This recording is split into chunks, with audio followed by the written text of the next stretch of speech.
Bangigii ugu horeeyay Islaami ah oo ka howlgali doona qaaradda Yurub isla markaana ay Soomaali leedahay ayaa laga furay magaalada Stockholm ee xarunta waddanka Sweden.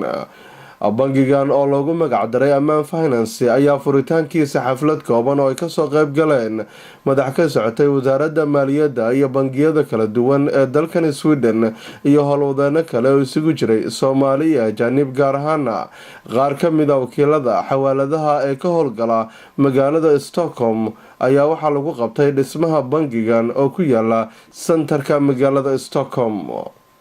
Sheekh Bashiir Amaan oo ah aasaasaha bangigan oo furitaanka xafladda ka hadlay ayaa sheegay in waqti dheer iyo dadaal badanba lagu bixiyay sidii loo heli lahaa bangi Islaami ah oo ku shaqeyn doona hababka casriga ee bangiyada, kaas oo mustaqbalka dabooli doona duruufo dhowr ah oo ku gadaana bulshada Soomaaliyeed iyo ummadaha kale ee muslimiinta ee ku nool dalka Sweden iyo wadamada kale ee Yurubta. Bangiga koowaad oo Islaami ah oo ka furma waddankan Sweden iyo wadamada Scandinavia ruuxantii ujeedooyinka ugu muhiimsan oo bangiga aan doonayna shaqadiisa inuu qabto waxa weeye in uu adeego una khidmeeyo marka koowaad bulshada muslimiinta ee dhulalkan ku dhaqan, gaar ahaan dadka Soomaaliyeed oo duruuf gaar ah ay haysato ruuxantii.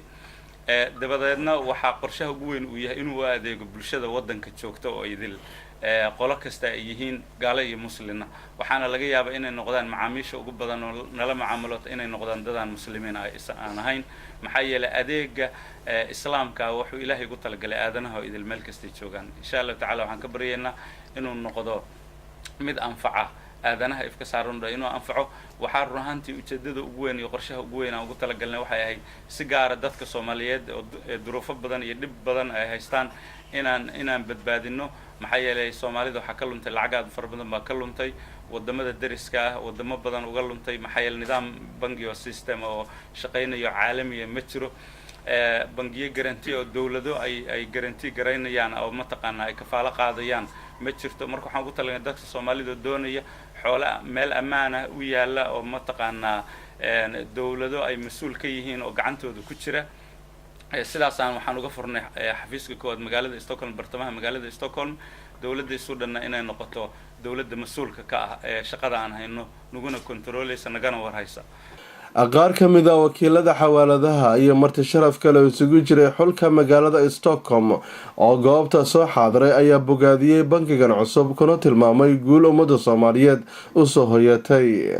مثلا عاصمة ستوكهولم سويدن oo laga furay bangi Islaami ah haystana yani ruqsad aad u weyn sidoo uu maaragtay walaal Bashiir uu sheegay in la sii ballaarin karo khidmo aad iyo aad u wanaagsan ummadda muslimiinta gaar ahaan Soomaalida u qaban doonto inayna wax sahlan ahayn. marka waxaan leeyahay waa guul soo hoyatay dadka muslimiinta gaar ahaan Soomaalida. aniga iyo ragga ila midana waxay u tahay jaanis bay maanta u tahay, waayo waxaan ka shaqeeyay xawaalad. nin kastoo aniga ila midana xawaaladu markasta bangi bay u baahan tahay, marka aniga iyo ragga ila mida waxay u tahay maanta farxad. isbedel fiican oo maxaan ku idhaahdaa dhinac walba ka yimaado inuu dhici doono. aad baa loogu hanweyn yahay, dadku aad bay isu weydiinayaan, aad baa loo hadal hayaa bangigan.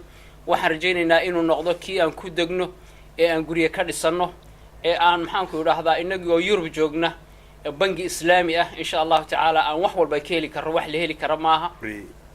Bashiir iskuulkii ugu horeeyay oo Soomaali ay maamushu noo furay, bangiga ugu horeeyay uu noo furay, wax kale fara badan waa ka rajaynaynaa oo cusub inuu noo furo.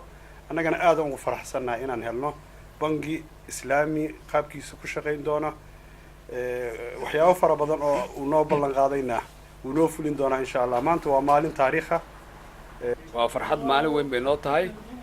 ilaahay waxaan ka rajaynaynaa kii noo najaxa inuu noqdo ummadda Soomaaliyeed runtii guul soo hoyatay, muslimiinta khaasatan Soomaalida weeye xaqiiqatan. marka muslimiintu waa hadda marka jaanis kale ma haysano runtii oo la yiraahdo in aynu horay waxaan uga qayb galnay dhinaca waxbarashada oo iskuulo dhowr aynu ku leenahay waddanka run ahaantii, dhinacyo badan, dhinaca masaajidada, dhinaca khayrka, baarlamaanadii oo waddanka aynu ka mid noqonay. laakiin dhinaca dhaqaalaha in aynu khadkeeda soo galno iyaduna runtii waa arrin inagu cusub oo nagu hambaliyeynayo sheekh bashiir iyo dhammaan dadkii kasoo shaqeeyey dadaalka fara badanna usoo sameeyey. bangigan cusub ee Amaan Finance ayaa bixin doona adeegyo muhiim ah sida dhigashada lacagaha, iibinta guryaha ama hantida guurtada iyo maguurtada, sarifka lacagaha iyo wixii la mid ah. waxaana ka faa'iideysan doona muslimiinta ku nool dalka Sweden, gaar ahaan Soomaalida oo walwal badan hore uga qabay lacagaha bangiyada ee la raacay ribada, iyadoo sidoo kalena ay ka faa'iideysan doonaan xawaaladaha Soomaaliyeed ee markii hore dhibaatooyinka ku qabay nidaamka lacag dirista. waxaana asaasaha bangigan Sheekh Bashiir Amaan uu noqonayaa shaqsigii ugu horeeyay ee Soomaaliyeed ee dalkan Sweden ka hirgeliya dugsiyo islaami ah, iyadoo magaalada Stockholmna oo ka hirgeliyay masaajidkii ugu horeeyay oo Soomaali ay leedahay. Cabdiraxmaan Xudeyfi, Somali National TV, Stockholm, Sweden.